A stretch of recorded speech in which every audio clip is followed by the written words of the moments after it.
you tell us, I'm sorry, about the meeting with President Gustavo Preto? How was it? Was it in a good tone? What are the results? I wish I had more for you. The meeting was just wrapping up as I was walking out here, so I will go in and get a readout from the president, which I myself, or I'm sure he, will provide to all of you directly on Truth Social. But I spoke with the president before the meeting, and he was in a very positive headspace, and he was looking forward to sitting down with President Petro to have a conversation. So we will all see how that went together. Thank you so much, Caroline. What does President Trump mean when he says Republicans ought to nationalize voting? What does that look like in practice? What the president was referring to is the SAVE Act, which is a huge common sense piece of legislation that Republicans have supported, that President Trump is committed to signing into law during his term. And he spoke with the speaker directly about that yesterday, about the need to get that bill on the floor for a vote, because it provides very common sense measures for voting in our country, such as voter ID. I don't think any rational person who's being honest with themselves would disagree with the idea of requiring citizens of this country to present an ID before casting a ballot in a federal election, or frankly in any election. And that's something the president wants to see happen. So that's what he was referring to. But to be clear, he does believe the state should oversee. The president believes in the United States Constitution.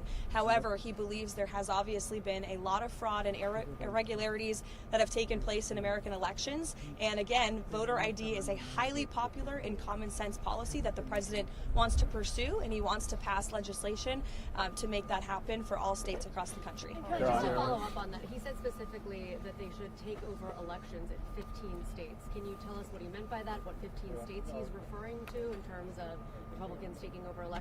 Again, what I was just telling you is that with the passage of the SAVE Act, voter ID will be implemented across all 50 states. The president was referring to specific states in which we have seen a high degree of fraud. If you look at states like California, or if you look at New York City, for example, non-citizens are allowed to vote in elections in places like California and New York City. That just creates a system, an electoral system, that is absolutely ripe with fraud. And you cannot deny the fact that, unfortunately, there are millions of people who have questions about that, as does the president. He wants to make it right, and the SAVE Act is a solution to doing it. Daniel? Caroline, good to see you. The January ISM manufacturing PMI hit a score north of 52. It's the best score since August of 2022. What should that tell Americans about manufacturing activity possibly surging under the Trump administration? Well, the president's tariffs are working, and his economic agenda is working. When you combine tariffs and reshoring American manufacturing and investments in this country, which the president has played a huge role in directly recruiting those investments from countries and companies all over the world to the United States, you're creating jobs. We've seen construction jobs have surged in the past few months. That's because those factories are being built right here in the United States, and we're putting Americans to work. So our manufacturing sector is obviously something the president cares a lot about. That's why he's so determined and dedicated to his tariff policy, which, as you all saw yesterday, the president struck another great trade deal with India. He spoke with Prime Minister Modi directly. They share a very good relationship.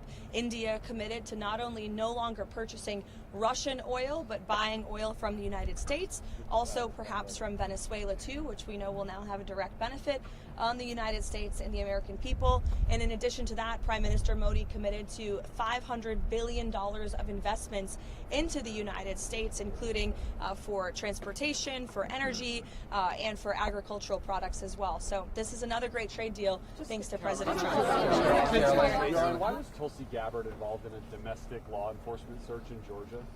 Tulsi Gabbard has been tapped by the President of the United States to oversee the sanctity and the security of our American elections. She's working directly alongside the FBI Director, Kash Patel. This is a coordinated whole-of-government effort to ensure that our elections, again, are fair and transparent moving forward. I don't see anything wrong with the President tasking a cabinet member to pursue an issue that most people want to see solved. Maybe you don't, but I know many Americans do want to make sure our elections are protected, and that's what Tulsi Gabbard is focused on doing. Is there something specific that the president has concerns about that led him to ask the Director of National Intelligence to go down to Fulton County? I just explained the president's concerns with voting in this country, and it's something that he wants to see solved for future elections, and I think that's something all Americans can get behind. President has called President Petro drug dealer, thug, lunatic, and President Petro has called the American army to not pay attention to President Trump.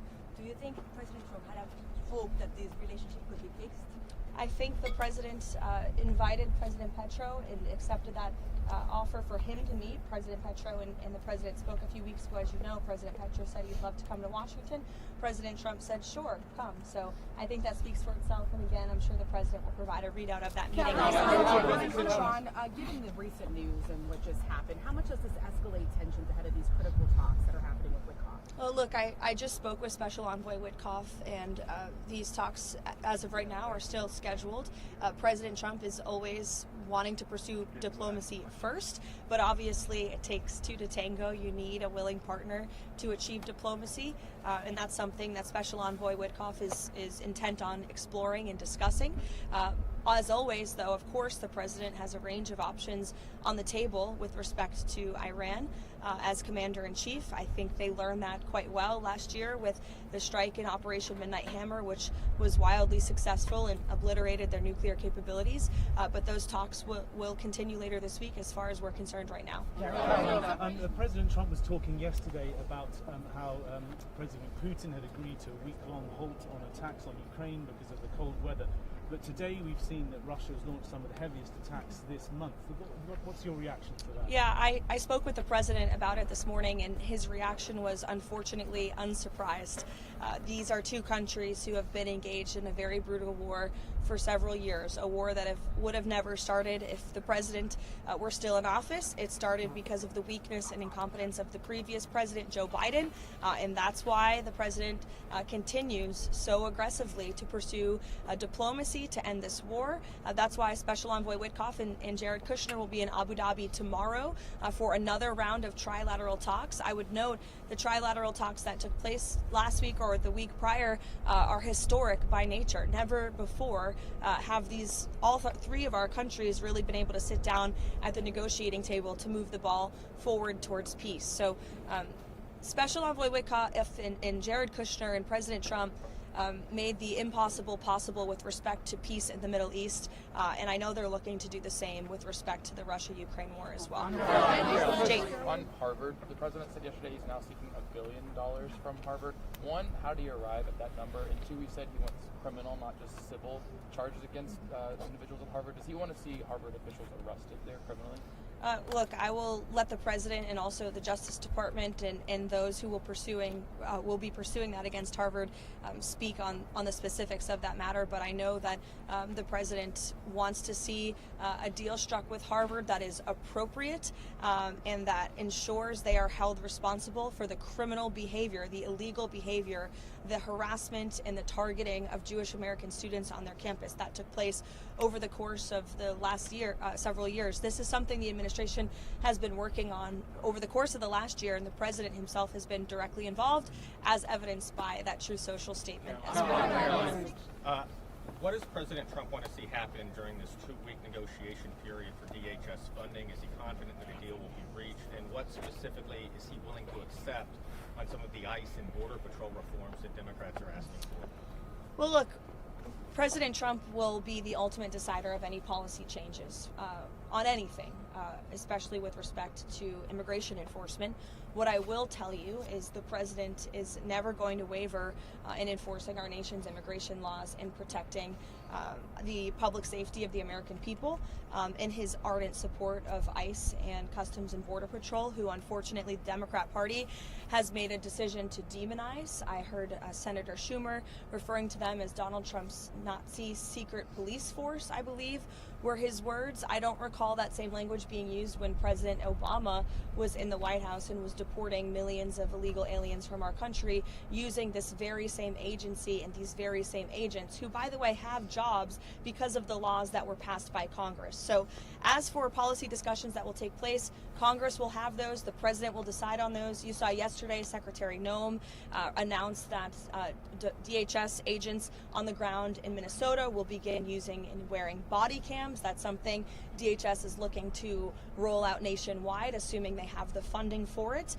So that could be part of the discussion. I know Tom Homan has been on the ground in Minnesota. He's there again today for direct dialogue with state and local officials to move these conversations forward as well. And I think you'll be hearing more from Mr. Homan tomorrow on some of the progress that has been made. So look, we're willing obviously to have this dialogue and to talk and to listen, but we are not going to concede in enforcing our nation's immigration laws and delivering on the mandate the president was given by nearly 80 million Americans to deport illegal alien criminals from our country. Venezuela, any preparations for a visit from Delcy Rodriguez from Venezuela, and your statements on the political prisoners situation in Venezuela? Sure. I don't have a date for a visit at this time. I know it is something that has been discussed, but no firm plans at this point. As for the release of the political prisoners, the president and this entire White House, and I think the whole country, should be very pleased to see that. It's a commitment that Ms. Rodriguez made, and she has kept, and we expect her to continue to keep it. Is the administration is still expecting the ICE agents during the Super Bowl week? And what are the comments from President Donald Trump regarding what Bad Bunny said during the Grammy Awards, ICE out? I have not spoken with ICE or the Department of Homeland Security or Secretary Noem with respect to enforcement at the Super Bowl, so I don't want to speak on a topic that I don't have knowledge on. I'm sorry, but I would defer you to them. I'm sorry? On the statements of Bad Bunny saying ICE out. Yeah, I mean, look, I think it's very ironic and frankly sad to see celebrities who live in gated communities with private security, with millions of dollars to spend protecting themselves, trying to just demonize, law enforcement, public servants who work for the United States government to enforce our nation's laws. And you didn't hear this same type of uproar from celebrities in Hollywood when the previous administration allowed an invasion of our nation's borders and allowed innocent women and girls like Jocelyn Nungaray and Laken Riley to be killed and raped and murdered at the hands of people who should have never been in our country in the first place. And now you have law enforcement who are simply trying to do their jobs to remove violent predators like those who took the lives of innocent Americans. There was no uproar from Hollywood and the elitist crowd at the Grammys then, but there is now, and I think that speaks to the unfortunate irony that we're seeing in Hollywood. I'm sorry? President Trump approval ratings has went up in the Hispanic community since the Maduro's capture. What do you think about that? Because the legacy media said that the Hispanic community is scared about Trump policies. Yeah, I think it's a great point, but what the president obviously did with respect to Venezuela was a great thing for all Americans, but especially Venezuelan Americans who fled Maduro's illegitimate regime because of the horrors of communism. And I think it's a good lesson for all Americans to learn. Thank you, guys. Thank you, Caroline.